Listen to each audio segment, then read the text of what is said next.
भगवान शिव कहते हैं जो मनुष्य सुबह 3 से 6 बजे ब्रह्म मुहूर्त में उठकर ये दो काम करेगा वो जो चाहेगा वो पाएगा। वो अपनी जिंदगी में कभी भी परेशान नहीं होगा तो जीवन को बदल देगा। ये समय आप भी जान लो। एक समय की बात है, माता पार्वती ने भगवान शिव से पूछा, स्वामी मैंने देखा है चाहे कितना भी अभागा मनुष्य हो, अगर वह सुबह के समय ब्रह्म मुहूर्त में उठता है तो वह बहुत सुखी रहता है, ऐसा क्यों? मुझे ब्रह्म मुहूर्त का रहस्य बताइए। तब भगवान शिव ने कहा, हे देवी, मैं आपको इस प्रश्न का उत्तर एक कथा के माध्यम से बताऊंगा।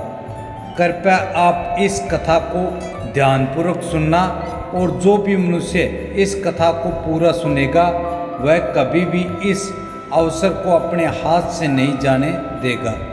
ब्रह्म मुहूर्त का रहस्य जानकर पूरा जीवन बदल जाएगा। भगवान शिव कथा को सुनाना आप प्रारंभ करते हैं और माता पार्वती से कहते हैं, बहुत समय पहले की बात है, काशी में दीनू नाम का एक लड़का रहता था। वह लड़का बहुत ही अच्छा था, लेकिन एक गलत आदत थी, वह देर तक सोता रहता था। सुबह उसे जगाने के लिए घरवाले कई प्रयास करते थे, परंतु वह रोजाना सुबह देर तक उठता था। वह लड़का कभी भी 9 बजे से पहले नहीं उठता था। जब वह लड़का उठता था तब परिवार वालों ने सोचा कि जब यह बड़ा हो जाएगा तो उसकी आदत में सुधार हो जाएगा, परंतु वह लड़का जैसे जैसे बड़ा हुआ उसकी यह आदत और भी ज़्यादा गहरी होती चली गई।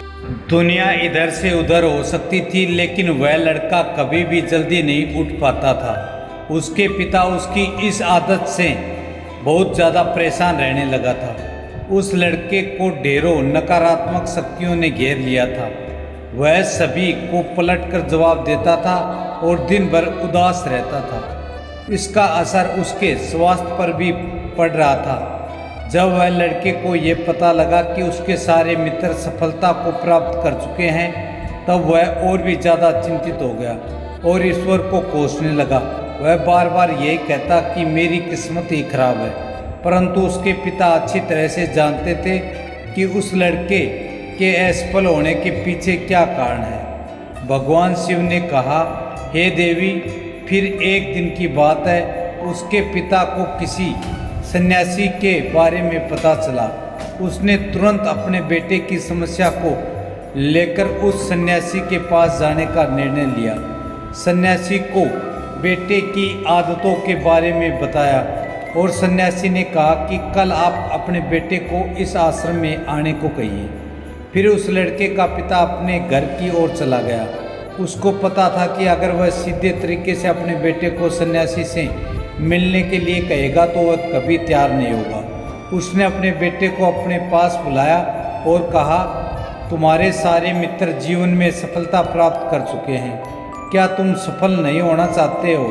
लड़के ने उत्तर दिया कि जरूर पिताजी, परंतु जब भी मैं अपने मित्रों से उनकी सफलता का रहस्य पूछता हूँ तो वह मुझे कुछ नहीं बताते।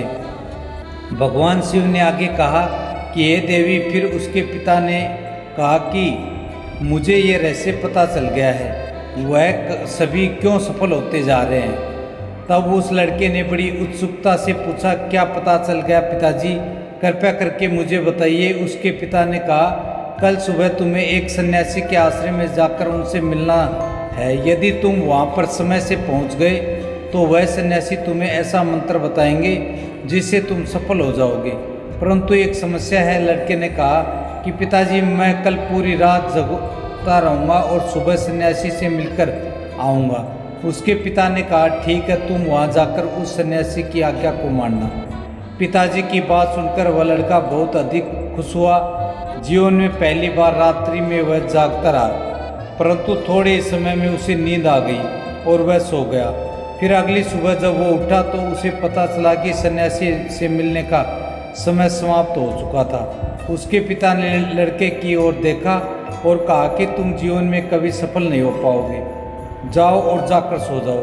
पिता की यह बात सुनकर उस लड़के को बहुत दुख हुआ। उसने मन ही मन स्वयं को चुनौती दी कि कल सुबह वह सन्यासी से मिलने अवश्य जाएगा। उसने अपने पैर में एक छोटा सा घाव बना लिया, जिससे दर्द के कारण उसे रात भर नींद नहीं आई। भगवान शिव ने कहा, देवी, यह एक ऐसा पहला अवसर था जब उसने अपने जीवन में पहली बार सूर्य उदय होते देखा था, परंतु वह तुरंत ही तैयार होकर सन्यासी से मिलने के लिए चला गया। आज उसका अनुभव कुछ अलग ही था। वह बेहद शांत महसूस कर रहा था। चलते चलते वह लड़का जैसे ही सन्यासी के आश्रम में पहुंचा तो वहां पर उसने देखा कि सन्यासी और उसके सभी शिष्य ध्यान लगाकर बैठे हुए थे। भगवान शिव ने आगे कहा कि हे देवी, फिर जब ध्यान का समय समाप्त हुआ तब लड़का उस सन्यासी के पास पहुंचा और उन्हें प्रणाम करते हुए बोला कि आपके पास कोई ऐसा मंत्र है जिससे मैं सफल हो सकता हूं? कृपया करके मुझे वह मंत्र बताइए। मैं भी अपने मित्रों के समान सफल होना चाहता हूं और अच्छा जीवन जीना चाहता हूं। भगवान शिव ने आगे कहा कि हे देवी, फिर सन्यासी मुस्कुराए और बोले, अच्छा तो तुम वही बालक हो। तुम्हारे पिताजी मुझसे मिलने आए थे और उन्होंने तुम्हारे विषय में मुझे सब कुछ बता दिया था।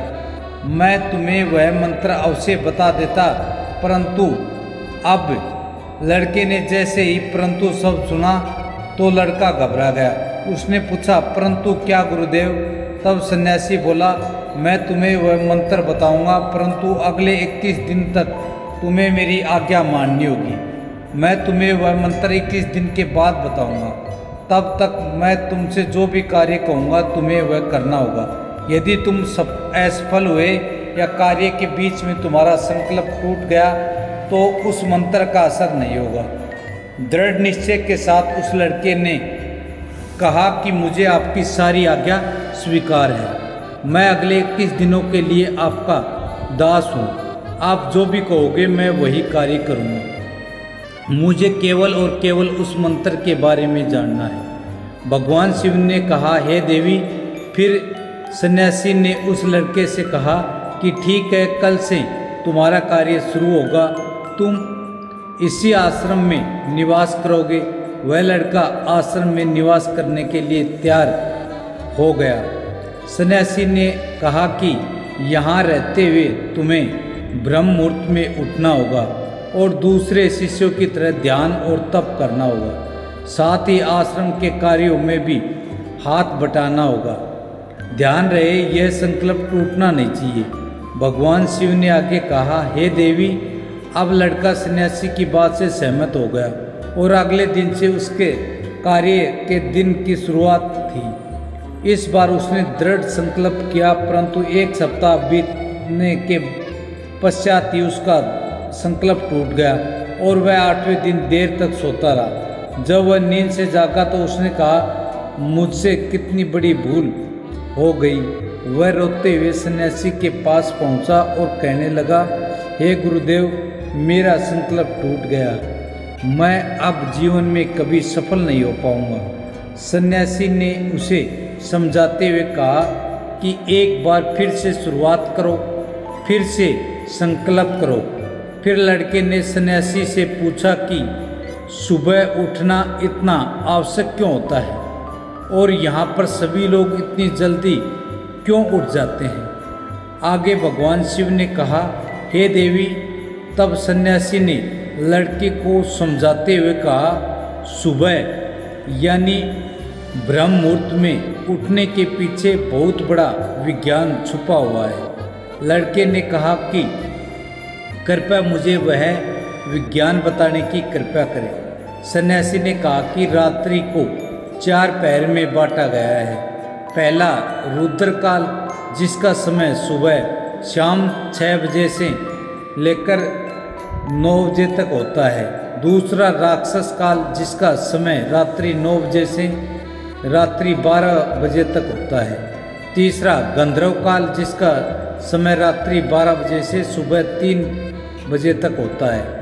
और सबसे अंत में जो पहर होता है उसे मनोहर काल कहते हैं। इस समय को ब्रह्म या अमृत बेला के नाम से भी जाना जाता है। इसका समय भोर 3 बजे से सुबह 6 बजे तक होता है। यह वह समय होता है जब पूरे संसार की नकारात्मक शक्तियाँ निष्क्रिय अवस्था में होती हैं और सकारात्मक शक्तियाँ सक्रिय होती हैं। ब्रह्म मुहूर्त अर्थात देव मुहूर्त।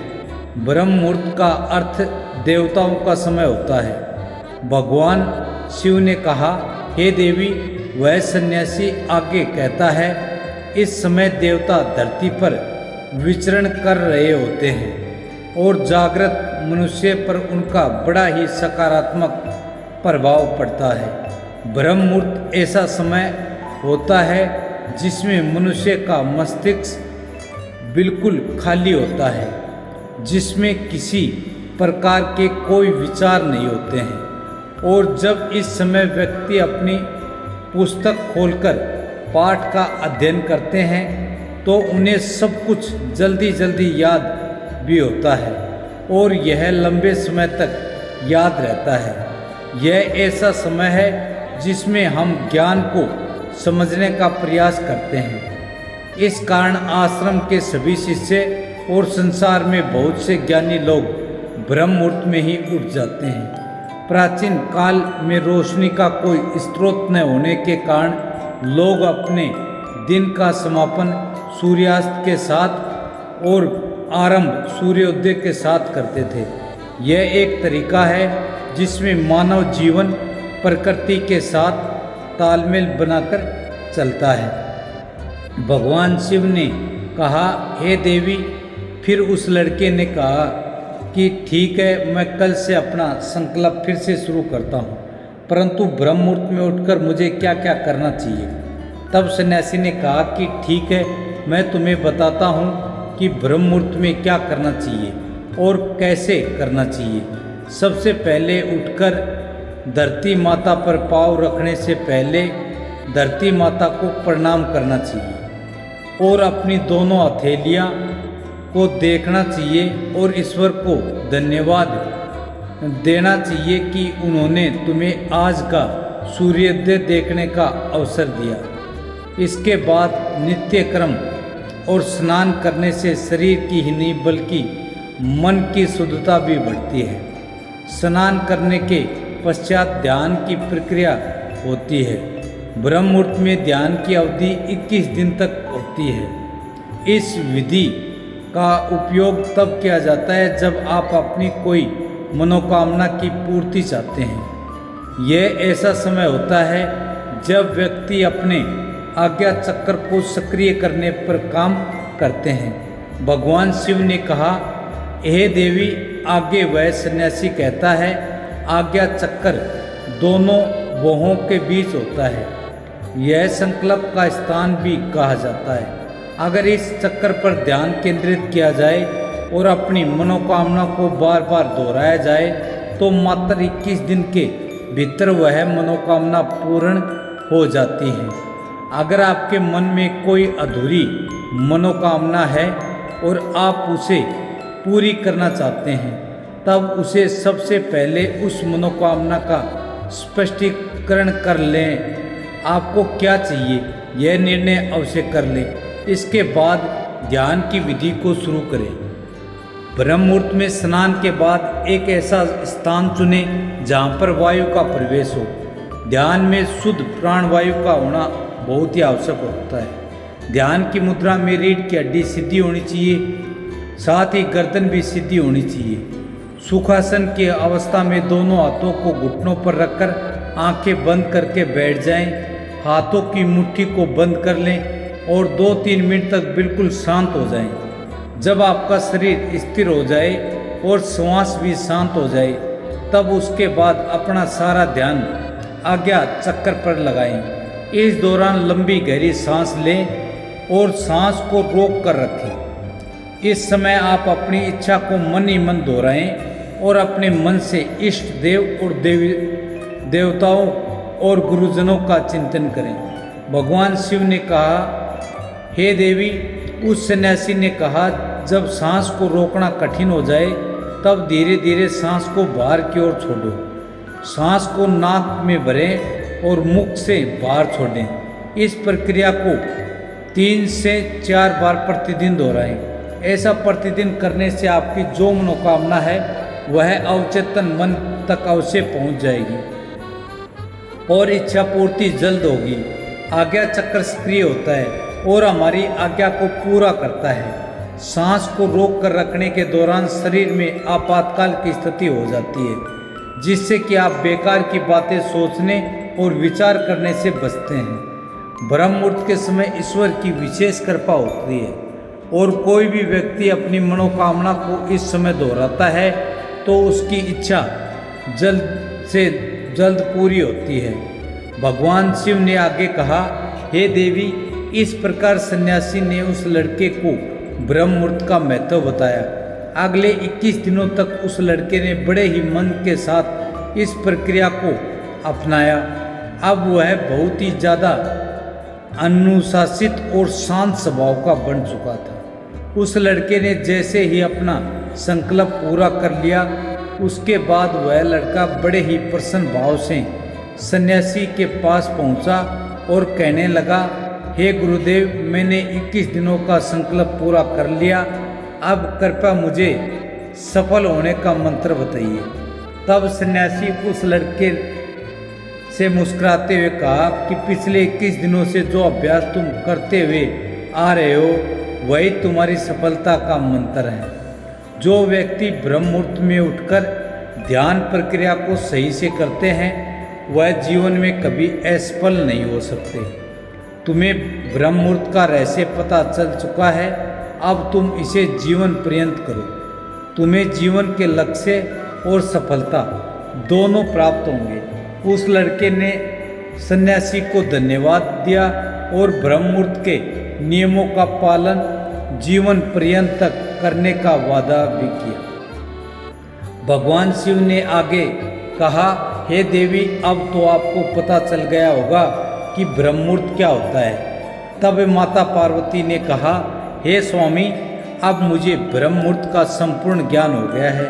इतना कहकर माता पार्वती ने भगवान शिव को प्रणाम किया और आगे सभी को ब्रह्म मुहूर्त में जगने व इसका पालन करने का आशीर्वाद दिया। तो साथियों, ये वीडियो आपको अवश्य पसंद आया हो तो वीडियो को लाइक करें और हमारे चैनल को सब्सक्राइब करें। जय हिंद, जय भारत, वंदे मातरम।